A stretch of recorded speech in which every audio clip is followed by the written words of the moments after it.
जो 25% टैरिफ लगाया गया है, सरकार उसका विश्लेषण कर रही है, लेकिन भारत सरकार किसानों और राष्ट्रीय हित में हर संभव कदम उठाएगी। ये कहना है वाणिज्य मंत्री पीयूष गोयल का। लोकसभा में अपने बयान में उन्होंने कहा कि भारत पर अमेरिकी टैरिफ के असर का सरकार विश्लेषण कर रही है। सभी स्टेक होल्डर्स के साथ इसके असर का आंकलन किया जा रहा है।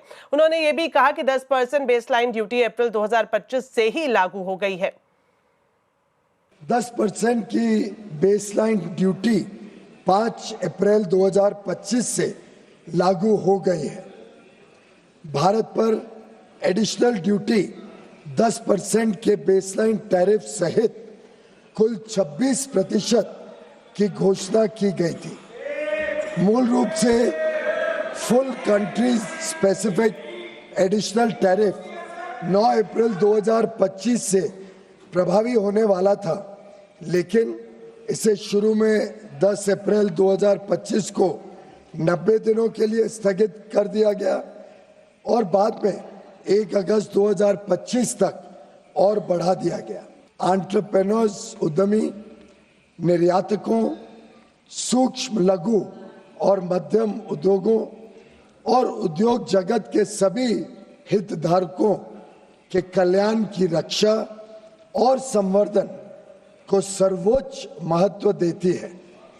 हम अपने राष्ट्रीय हितों को सुरक्षित करने और आगे बढ़ाने के लिए सभी आवश्यक कदम उठाएंगे। मात्र 1 दशक से भी कम समय में भारत फ्रैजाइल 5 अर्थव्यवस्थाओं में से निकलकर दुनिया की सबसे तेजी से बढ़ती प्रमुख अर्थव्यवस्था बन गया है। तो वाणिज्य मंत्री पीयूष गोयल के लोकसभा में दिए गए इस बयान की क्या मायने हैं, जान लेते हैं हमारे वरिष्ठ सहयोगी लक्ष्मण रॉय से। तो लक्ष्मण जी, आपसे जानना चाहेंगे, जिस तरह का स्टेटमेंट वाणिज्य मंत्री ने संसद में दिया, किस ओर इशारा करता है, इसके मायने क्या हैं?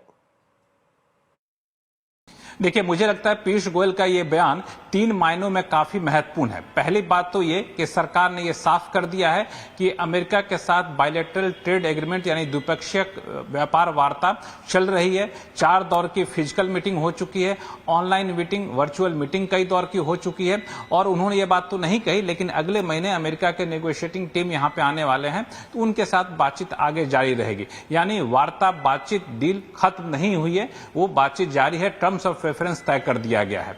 दूसरी महत्वपूर्ण बात, सरकार ने यह भी साफ कर दिया है कि जो डील की जाएगी उसमें राष्ट्रीय हितों के साथ समझौता नहीं किया जाएगा। और एक बात जो जोर देकर उन्होंने कहा, वो किसानों की बात कही। किसानों की बात जो कही उन्होंने, उसका एक मतलब है। मतलब यह है कि यूएस लगातार अपनी डील की बातचीत के दौरान भारत पर इस बात का दबाव बना रहा था कि उनके जो सीड्स हैं, उनके जो फसलें हैं वो यहां पर आए, जो डेयरी प्रोडक्ट है वो यहां पर आए। भारत बिल्कुल इसमें किसी भी तरह के ढील देने के मूड में नहीं था। एग्री प्रोडक्ट में, डेयरी प्रोडक्ट में यूएस अपना प्रोडक्ट भारत में लाना चाहता था। भारत ने साफ कह दिया था कि ये हमारी रेड लाइन है, इसको हम रेड लाइन को कतई नहीं तोड़ेंगे।